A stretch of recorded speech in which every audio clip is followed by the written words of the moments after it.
À une trentaine de minutes de Sélestat, à Ranrut exactement, les confitures du Climont viennent de changer de gérance. Fabrice Krenker et son épouse Agnès viennent de passer officiellement et littéralement la main à leur fille Perrine et son époux Frédéric.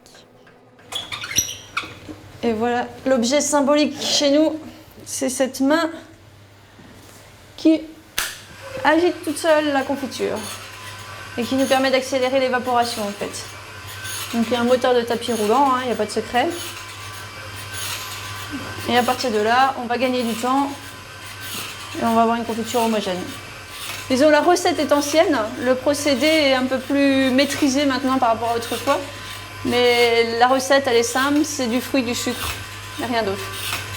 Alors même qu'il y a 5 ans, les 3 enfants du fondateur de l'entreprise lui avaient signifié qu'il ne souhaiterait pas reprendre l'affaire à son départ à la retraite, Perrine, 35 ans, s'est finalement ravisée.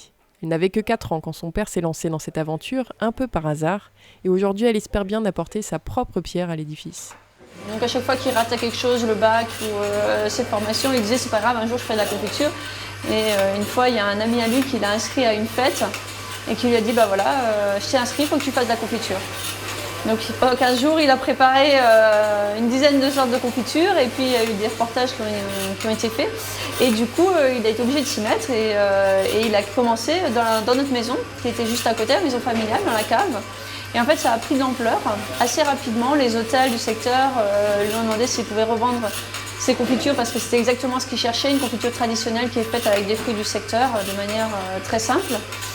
Et au fur et à mesure, ça s'est développé à tel point qu'il y a 10 ans, ma maman l'a rejoint. Elle a arrêté sa carrière de professeur des écoles pour le rejoindre dans l'entreprise. Et puis au fur et à mesure, l'équipe s'est agrandie. Maintenant, il y a 6 salariés. Ils produisent 40 tonnes de confiture par an, 120 000 pots, ça représente 120 000 pots. L'entreprise se fournit en fruits auprès de 15 producteurs et grossistes alsaciens et auprès d'un producteur ardéchois pour les abricots spécifiquement. Les fruits achetés frais sont dénoyautés puis directement placés en chambre de congélation pour étaler la production sur l'année. Près de 35 confitures et gelées différentes sont ainsi proposées à la vente. Si au départ l'idée était de transformer les baies et fruits exclusivement régionaux, l'offre s'est étoffée au gré des demandes des clients et des opportunités. Alors la banane, elle a une histoire assez rigolote.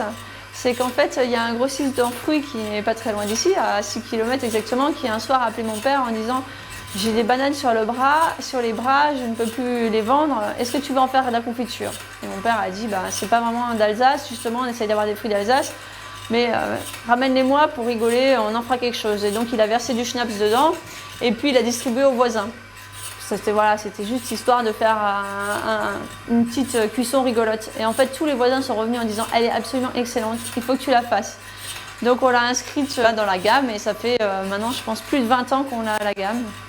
Chaque année, quelques 30 000 visiteurs passent par le magasin-musée pour acheter, mais également pour assister en direct à la fabrication des confitures et gelées, expliquées pas à pas.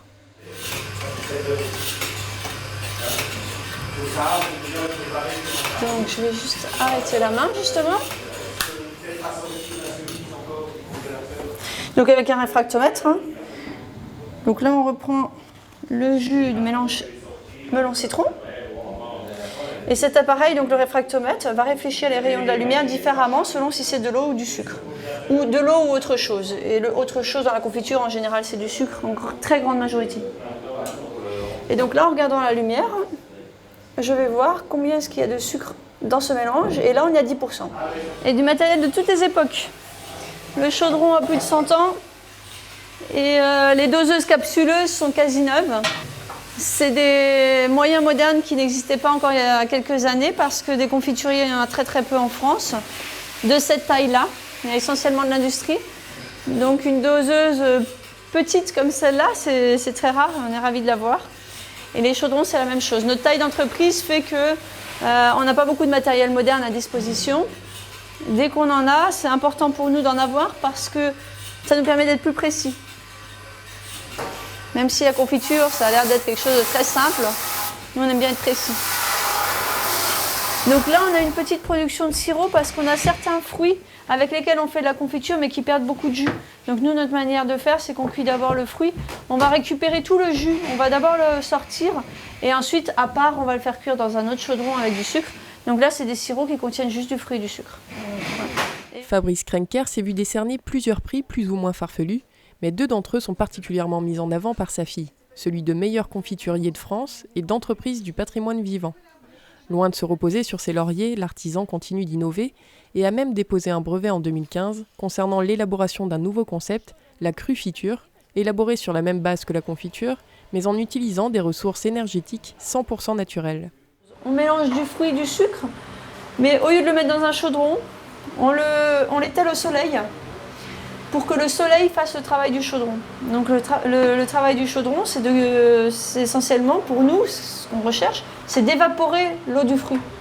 Donc le soleil va permettre cette évaporation. L'intérêt que ce soit le soleil qui le fasse, il est triple.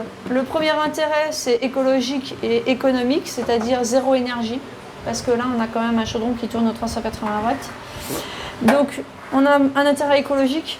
Le deuxième intérêt, c'est que la confiture n'est pas cuite. Ça veut dire qu'elle préserve plus de vitamines, plus de goût. Et le troisième intérêt, c'est que mon père a mis au point un procédé qui permet à cette crufiture de se conserver à température ambiante comme du miel, sans qu'elle moisisse. Alors le problème de la crufiture, c'est qu'il faut du soleil. Et que cette année, le soleil, on l'a pas beaucoup vu. Donc on n'a pas réussi à en fabriquer cette année. Pour l'instant, on en est vraiment dans la recherche et développement. Ça veut dire qu'on n'a pas développé le produit, on ne l'a pas encore produit à grande échelle. Ce sera une prochaine étape à moyen terme. Donc pour l'instant, on n'en a plus, parce que l'année dernière, il a pu en produire, et chaque jour, ce qu'il produisait, c'était vendu le lendemain dans le magasin ici. On n'a même pas pu en proposer à nos revendeurs.